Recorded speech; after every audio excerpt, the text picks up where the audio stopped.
यार हर कोई मजे कर रहा है, सिर्फ मैं ही बोर हो रहा हूँ। ये है सोच जो तुम्हारी प्रोडक्टिविटी की कब्र खोद रही है। कभी नोटिस किया है, जब तुम काम करने लगते हो तभी किसी दोस्त का टेक्स्ट आता है, भाई आज पार्टी है चलेंगे। या फिर इंस्टाग्राम खोलो और देखा कोई मरी घूम रहा है, कोई अपनी ड्रीम जॉब ज्वाइन कर चुका है, कोई नए मैकबुक के साथ कैप्शन मार रहा है, हार्ड वर्क पेज ऑफ। और तुम लैपटॉप खोल के बैठे हो, लेकिन फोकस की बजाय एक अजीब सी बेचैनी हो रही है, जैसे कि तुम कुछ मिस कर रहे हो और तुम फिर से अपना मोबाइल उठा लेते हो। दोस्तों, ये सिर्फ एक फीलिंग नहीं, ये है फोमो, जो तुम्हारी प्रोडक्टिविटी और मेंटल पीस दोनों तबाह कर है। अस्सलाम वालेकुम बडीज, मैं हूं सानी खान, एक सर्टिफाइड क्लिनिकल साइकोलॉजिस्ट। तो आज हम बात करेंगे एक ऐसे दुश्मन की जो तुम्हें महसूस भी नहीं होता, लेकिन तुम्हारी लाइफ का पूरा सिस्टम स्लो कर देता है।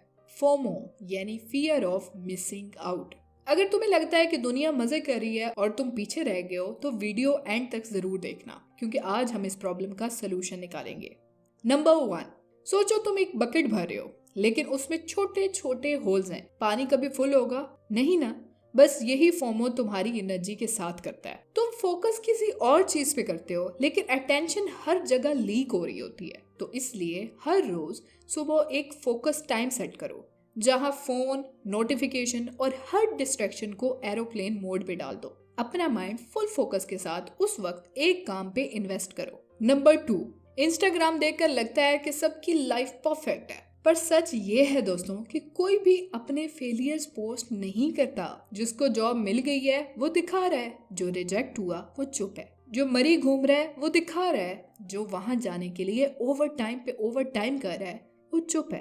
अपनी सक्सेस दूसरों से कंपेयर करना बंद करो। मी वर्सेस मी अप्रोच अडॉप्ट करो।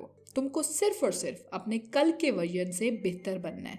नंबर 3, तुम्हें हर जगह होना है, हर बात का पार्ट बनना है, हर ट्रेंड कैच करना है। रिजल्ट क्या आएगा? तुम किसी भी एक चीज में बेस्ट नहीं हो पाओगे। इसके लिए प्रो टिप, तुम लोगों ने टू डू लिस्ट तो बहुत बनाई होंगी, आज एक नॉट टू डू लिस्ट बनाओ। जो चीजें तुम्हारी लाइफ का टाइम वेस्ट कर रही हैं, उन्हें कॉन्शियसली अवॉइड करो। हर नए ट्रेंड पे जंप मारने की जरूरत नहीं होती। आप लोगों ने अपने दिमाग में कई दफा प्लान बनाया होगा कि यार मैंने अब दोबारा ये चीज नहीं देखनी, दोबारा इस चीज पे टाइम वेस्ट नहीं करना, लेकिन क्योंकि वो दिमाग में ही रहती है तो वो सब कॉन्शियस में रहती है, जिसकी वजह से तुम लोग कॉन्शियसली उस चीज को अवॉइड नहीं कर पाते। इसके लिए नॉट टू डू लिस्ट बनाना जरूरी है, ताकि वो चीज तुम्हारी आंखों के सामने आए जो चीजें तुम्हारा टाइम वेस्ट कर रही हैं। ये तरीका तुम्हें कॉन्शियसली फजूल चीजों को अवॉइड करने में मदद देता है और तुम्हारी प्रोडक्टिविटी को इंक्रीज करता है।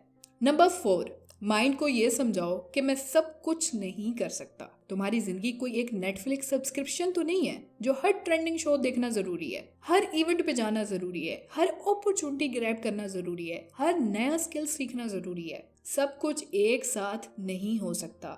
मल्टीटास्किंग तो साइंटिफिकली ही गलत प्रूवन है। कोई भी इंसान मल्टीटास्किंग नहीं कर सकता, और मल्टीटास्किंग प्रोडक्टिविटी को बहुत ज्यादा डिक्रीज कर देती है। इसलिए मेन फोकस डिसाइड करो। अब तुम्हारा गोल चाहे करियर है, चाहे फिटनेस है, या कोई स्किल है, उसको हफ्ते के हिसाब से मिनी गोल्स में डिवाइड करो, और फिर उस हफ्ते को भी डेज में डिवाइड करो, और अपने करंट डे के मिनी गोल पे फोकस करो। एक वक्त पे सिर्फ एक चीज पर फुली कमिट करो, and that's how you will come out of FOMO. जी तो दोस्तों, तुम्हारा सबसे बड़ा फोमो मोमेंट क्या था? कमेंट में लिखो, हम एंजॉय भी करेंगे और कुछ सीखेंगे भी। एंड में याद रखो दोस्तों, फोमो एक इल्यूजन है जो तुम्हें ये फील करवाता है कि तुम किसी बड़ी अपॉर्चुनिटी को मिस कर रहे हो, जबकि असल में तुम सिर्फ और सिर्फ डिस्ट्रैक्ट हो रहे होते हो, सिर्फ और सिर्फ डिस्ट्रैक्शन का शिकार होते हो। अपनी एनर्जी सेव करो, अपनी लाइफ का मेन कैरेक्टर बनो और अपनी कहानी खुद लिखो। चलो जी, फिर मिलते हैं नेक्स्ट वीडियो में। तब तक याद रखना, जो हर जगह होता है वो कहीं का नहीं होता। अल्लाह के ईमान।